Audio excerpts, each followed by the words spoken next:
Hi, welcome to Midwest Magic Cleaning. My name is Ticka Ticka Slim Shady, and I wanted to talk to you a little bit straightforward today because, one, I don't have a house to clean because it's Thanksgiving, and nobody really wants you in their house like cleaning up a hoarder mess while they're trying to cook for 150 people. Though I don't know how you could do that in a hoarder house. Anyway, that's beside the point. This is the time of year where I start to get really, really stressed, and I know that a lot of people do too, and it starts usually about a week before Thanksgiving, and it extends clear through the end of the year, really into like January and February. About a week before Thanksgiving, you find yourself spending $100, $200, $300 on food, like a whole, like 2 weeks worth of food all at once. Or you're in the middle of like travel plans while somebody else spends several $100s on food, and it just starts getting stressful. You got to meet this family here and this family there, and if you have divorces in the family, you're kind of splitting up the kids between 2 different places or 4 different places, and it gets chaotic, right? If you're the one that's hosting Thanksgiving, you're the one taking on the expense, and then from the week before Thanksgiving clear through Christmas,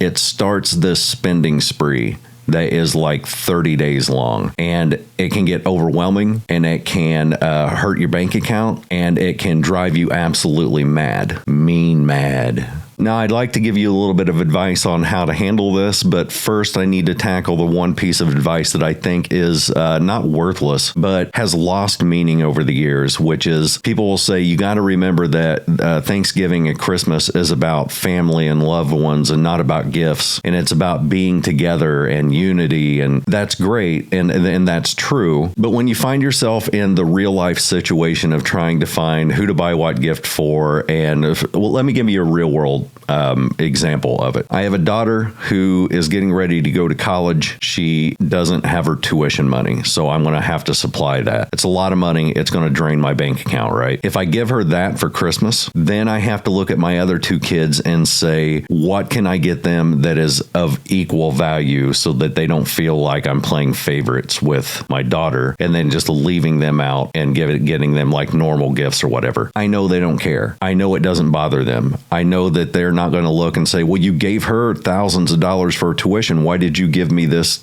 llama?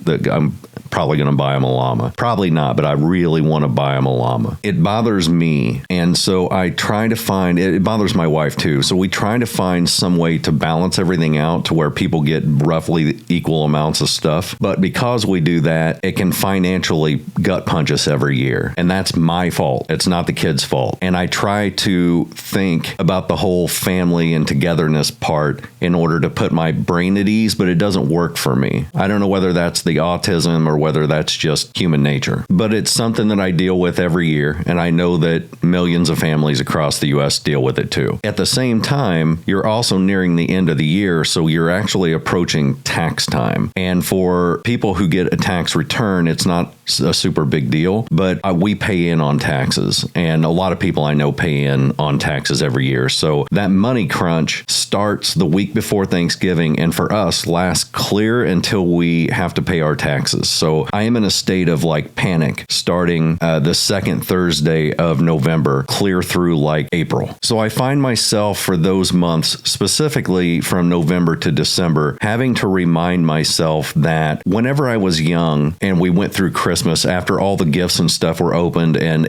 everybody ate their stuff, and then people started filing out, family and friends, to go back home to their own places. That's where I got kind of sad, or at least kind of, oh my God, I hate that this is over. That feeling where you wish that could last forever, that night. As an adult, especially if you're traveling to friends and family's houses and you've got several places to go and you've got several dinners to eat and you've got several places to open gifts, it becomes more of a chore. And as an adult, you're more like, thank God that's over. All I want to do is go home and get these shoes off and watch a marathon of murder shows on A&E and fantasize that I'm the one either catching the murderer or am the murderer. People spend their time different. I assume that's how all people spend their time. So what I do when I'm getting overwhelmed, especially with the travel aspect, is I try to remember back whenever I was a little kid and then realizing that there are little kids in the room. And I try to remember how I felt when we had to leave, when the party was shutting down. And if my focus is on how they're feeling and producing the best time for them, I find it much easier to enjoy the holidays or at least avoid the stress. There's a reason I'm telling you this. When I was growing up, we were poor. And so we didn't have big extravagant Christmases. And in fact, my mom made things work, but there wasn't like a big, huge gift opening ceremony. We got the gifts that we got and we were happy we got those.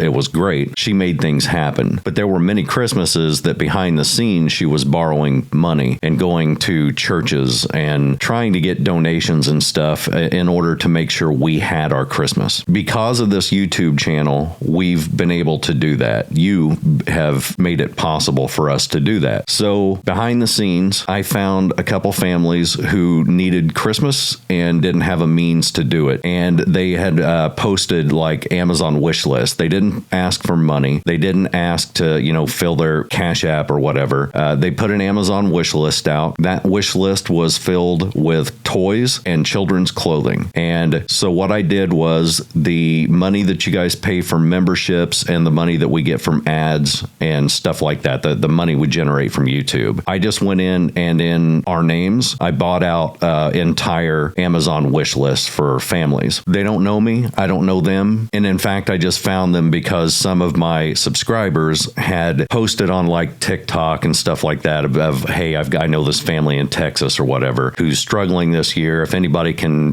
buy something off of their Amazon wish list, that would be great. It could help them out and make sure their kids get something. So I just went in and in the name of the channel and the name of us as like a group, I just bought the entire Amazon wish list out on 2 families. I'm not giving out their names. I'm not giving out their contact information. Everything they asked for, they got, and they deserve privacy. And I don't want people contacting them with like sympathy or well wishes or anything like that. They asked for a thing. We gave them a thing. They're going to have a nice Christmas now. And I just wanted you guys to know that you're the reason their Christmas is happening now. So I wanted to thank you. It alleviates the stress that I was just talking about that I went through growing up and the stress that I went through as a father back in the early years of fatherdom, fatherhood, fathertopia, if you will. I can tell you that whenever we bought out the Amazon wish list, every bit of stress that I had in my body at the time worrying about my own personal stuff evaporated.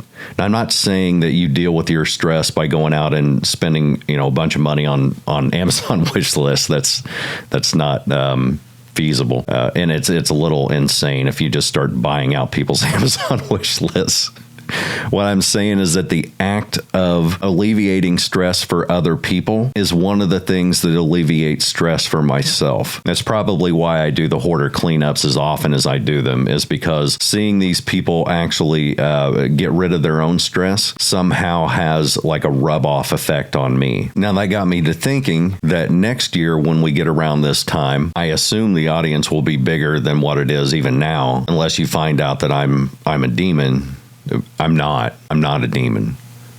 You're a demon. Anyway, unless you find out I'm a demon and then like you all leave, around this time next year, we may create like a nonprofit or a GoFundMe or something to do even more things like that for people. This year, it's not feasible. It's not possible. I've had way too many things going on in my head. But if the channel grows like this at this point next year, I could even afford to like hire somebody to run a nonprofit or just to handle the GoFundMe part of it. And then we can, as a group, find people who need help through Christmas or Thanksgiving or whatever Canada celebrates. I think it's Moose Day.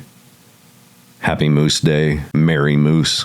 And then we can help families like in bulk, like the Sam's Club of helping families. We could just get a whole bunch of them and help them all at once. Anyway, that's next year. That's not this year. I just wanted to let you guys know that even though you didn't know it was happening, you guys did make something happen, and it was pretty special. And I had the added benefit of enjoying the reduction of stress in my own life, which I pretty desperately needed. By the way, the tree that you're seeing us put up here, this is a ridiculous ridiculous tree that when my wife Emily bought it a few years ago and she told me what she bought, I was actually almost angry because normally we go in together to get specific trees and decorations and we kind of compromise on them because she's all rainbows in color and I'm all black, silver, white with a little pop of color. We've got two different styles we like. Anyway, she bought this ridiculous tree and I didn't like it until it was put up and I saw how ridiculous it was.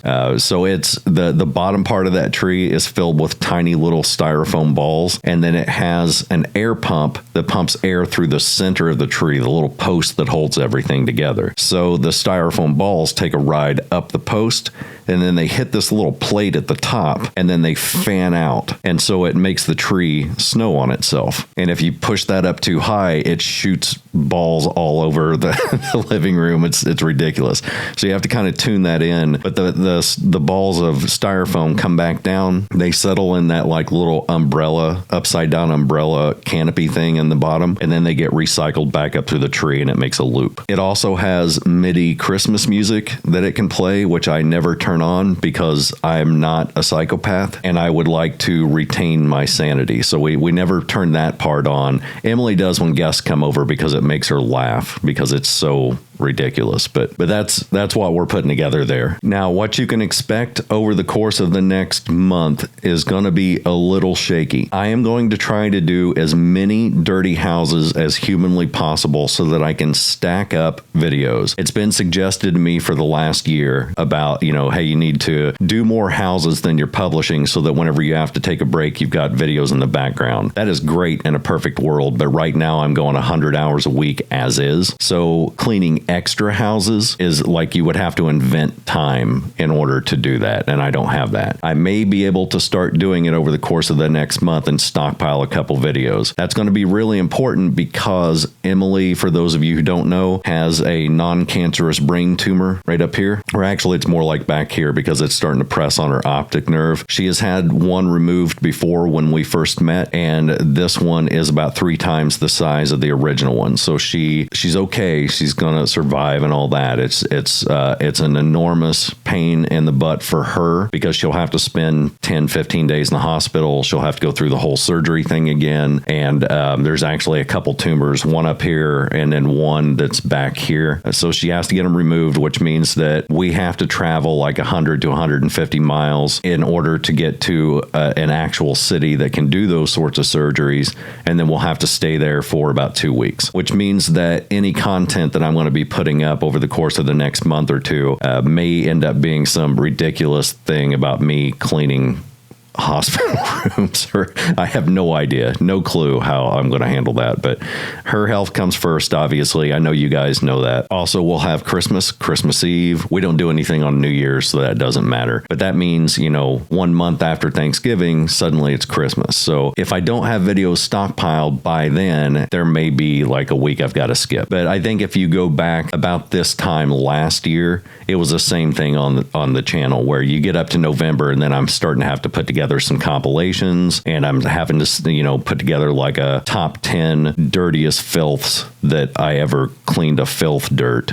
Or what? I'm not good with titles. Or it may just be me letting my house go to hell for like 2 weeks and then cleaning my own house because everybody else is busy. They may have a hoarder house that's stacked 6 feet tall, but it's a disorder. It's not like it's preventing them from living life. It's they still have things they're doing at Christmas time, and they've still got families they're visiting. So I can't just interject myself into those houses and say, here's the only time I have to clean your house, so you maneuver yourself around me. You change your schedule according to what I want. Chad. But all that rambling just means that from like Thanksgiving to New Year's, the schedule gets a bit wonky, and you'll find that on pretty much every YouTube channel. So I'm doing what I can to get as many videos out there as possible because, again, this isn't like what I do for a living. This is my hobby, and it's what I love to do. And so I don't want to pause my hobby in order to do Christmas and Thanksgiving and all that stuff. I don't like to put my own stuff on hold because I am a selfish piece of crap.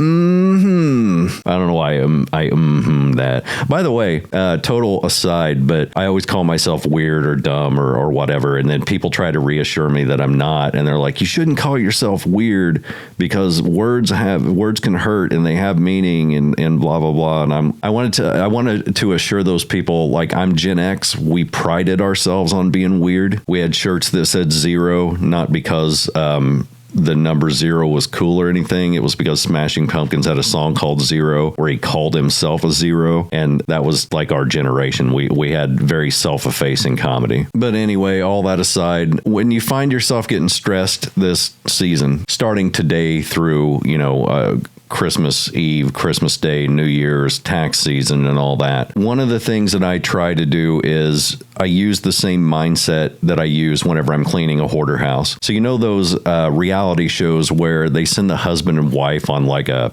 cruise or a vacation or a massage therapy thing or whatever. They get them out of the house for like 2-3 days, maybe a week. Then while they're gone, they redesign their house and renovate it and remodel it. And they come home and they have that reaction of most of the time, they have the reaction where they're like, oh my God, and they flip out and they're so happy that their house looks so much better. That's a mindset that I use whenever I'm cleaning a hoarder house. I try to think of myself as on one of those shows, and my thing is trying to surprise them and create like an oh crap situation in a good way. That's kind of the same mind frame that I use whenever I'm cooking Thanksgiving dinner, or I'm buying Christmas gifts, or I'm putting together Christmas dinner. I'm doing it in order to see the joyous reactions of the people I love. And that to me, even though this sounds super cliche, that to me is the gift I get for putting up with the stress of making that happen. So the payoff for me is not altruistic. The payoff is feeling good about what I did and seeing people laugh and smile and enjoy the thing that I made happen. I don't know that everybody can get themselves into that mind frame, but I don't know if a lot of you have ever thought about it like that before. So maybe just hearing it phrased that way could help you out in some way. And if not, one of the other ways you can de-stress is spin kicking everyone in the room out of the room. So like they were once here, then spin kick, and now they're here.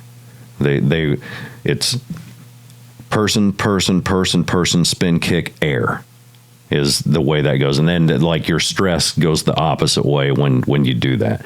So you're spin kicking the stress away in order to enjoy the holidays in the name of the Lord. Again, apologies for not having a house this week, but again, I've got a life. I'm still preparing for Thanksgiving, because even though I'm recording this on Thanksgiving, we're not doing ours on Thursday. We're actually doing ours on Saturday, which means that I'm doing a whole bunch of Christmas decorations and cleaning the house and prepping and thawing the turkey and doing just a ton of cleaning and straightening up. And then everybody in my family is coming over to my house on Saturday. So I'm still, as of this recording, doing 1,000 different chores for my house. So as you're wrapping up your stress, I'm just getting into mine. I'm getting mine ramped up a little bit at a time, just a little later than most of you are getting yours. Anyway, I wanted to thank you all for helping make this channel what it is. Because of you, 2 families now do not have to worry about Christmas presents, and I think that is awesome. And I think that you should be proud, like